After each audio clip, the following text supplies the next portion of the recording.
मेरे प्यारे बच्चों, आज मैं प्रोनाउन के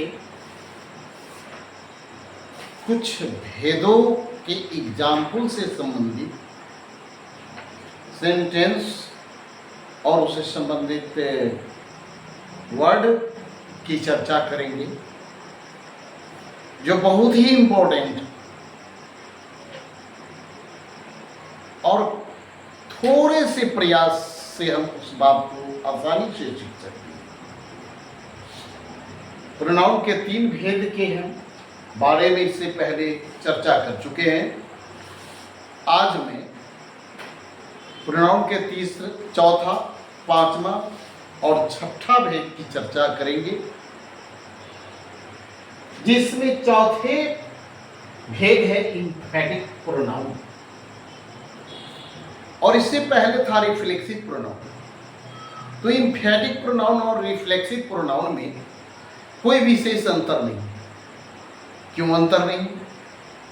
क्योंकि दोनों में सेल्फ और सेल्वेज का प्रयोग करते हैं और दोनों का प्रयोग भी करीब करीब सेम होता है और अर्थ भी करीब करीब सेम ही, इसलिए इसमें कोई विशेष अंतर नहीं है। अगर आई रहता है तो माई सेल्फ, यू के साथ योर सेल्फ या योर सेल्फ है, ही के साथ हिम सेल्फ, सी के साथ हर सेल्फ, इट के साथ इट सेल्फ और दे के साथ देम सेल्फ, वी के साथ आवर सेल्फ, आई के साथ माई सेल्फ। इस तरह से अगर ध्यान रखते हैं कि आई के साथ माई, वी के साथ आवर, यू के साथ योर, ही के साथ हिम, सी के साथ हर, इट के साथ इट और दे के साथ देम। और इसमें हम सेल्फ, सिंगुलर में सेल्फ और प्लूरल में सेल्वेज का प्रयोग करते हैं। जैसे ही सेड सो हिमसेल्फ,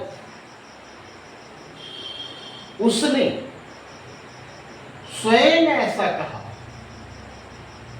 इसी सेंटेंस हिमसेल्फ को हम सब्जेक्ट के बगल में रख करके भी प्रयोग कर सकते हैं। जैसे he himself said so, दोनों का अर्थ सेम है। I did that myself, I है इसलिए my हुआ, he है इसलिए him हुआ। तो I did that myself, मैंने खुद वैसा किया। डू मीन्स करना होता है और डू का पास्ट टेंस से बीट होता है।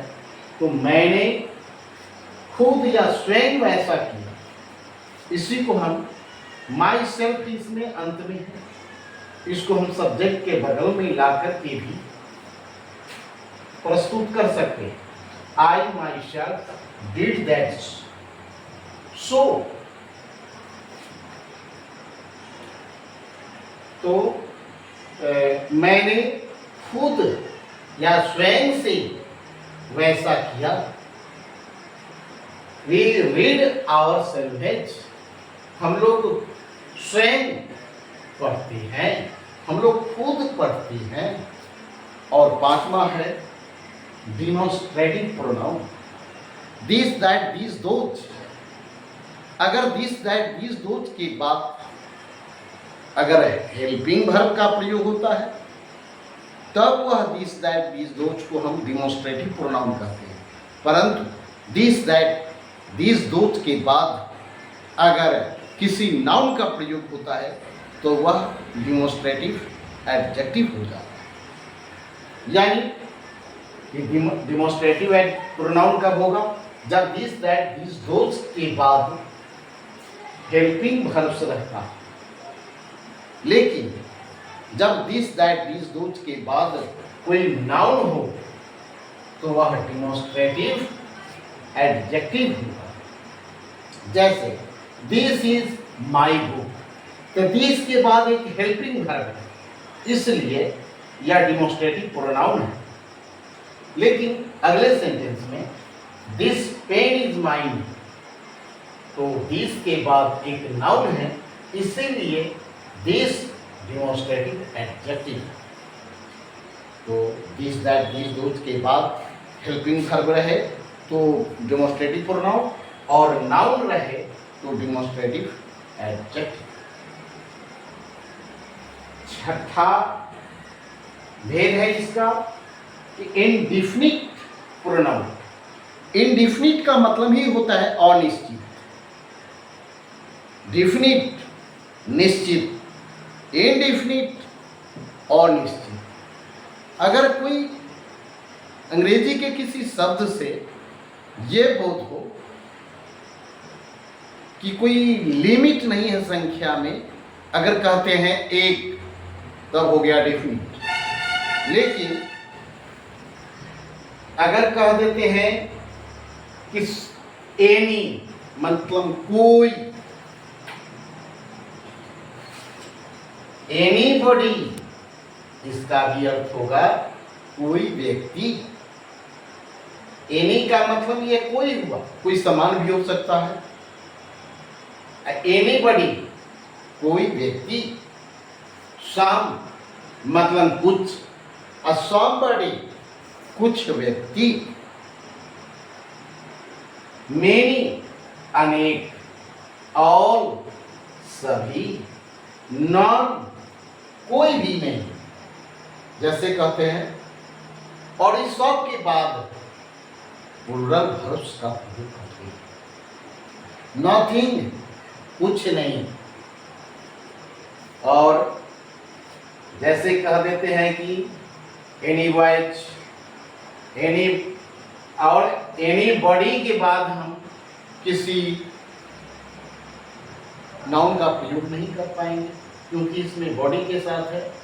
एनी बॉडी बॉय नहीं हो सकता, इसलिए एनी बॉडी कोई व्यक्ति, सम मतलब कुछ, और समबडी का मतलब कह देते हैं तो कुछ व्यक्ति होगा। इस तरह से देखते हैं। अगर इन मेनी मतलब अनेक, मेनी बॉयज, मेनी गर्ल्स, और लोग के साथ व्यक्ति भी हो सकता है, कोई सामान भी हो सकता है।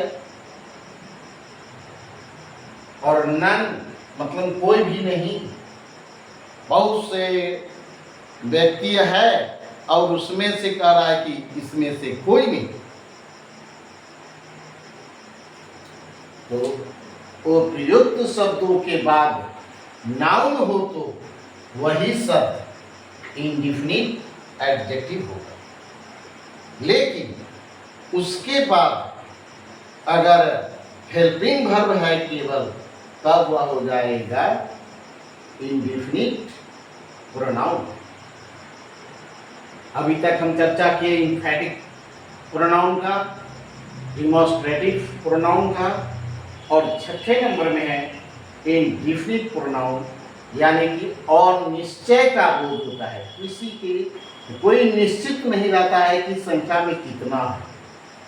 जैसे सम आर नटी, तो सम के बाद यहाँ कोई नाउन नहीं है, इसका मतलब है कि यह इंडेफिनिट प्रोनाउन है।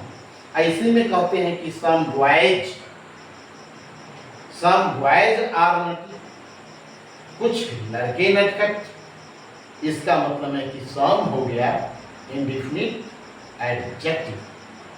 तो हम इसी तरह की बात हम डिमॉन्स्ट्रेटिव प्रोनाउन में भी देखे हैं कि दिस दैट दिस दोज के बाद वर्ब रहता है तो डिमॉन्स्ट्रेटिव प्रोनाउन, और कोई नाउन रहता है तो डिमॉन्स्ट्रेटिव एडजेक्टिव। उसी तरह से इसमें भी अगर इंडेफिनिट प्रोनाउन के बाद अगर कोई नाउन है तो वह एडजेक्टिव होगा, और वर्ब है तो वह प्रोनाउन होगा। तो अगर इन सब वर्ड के अतिरिक्त भी बहुत से वर्ड हैं,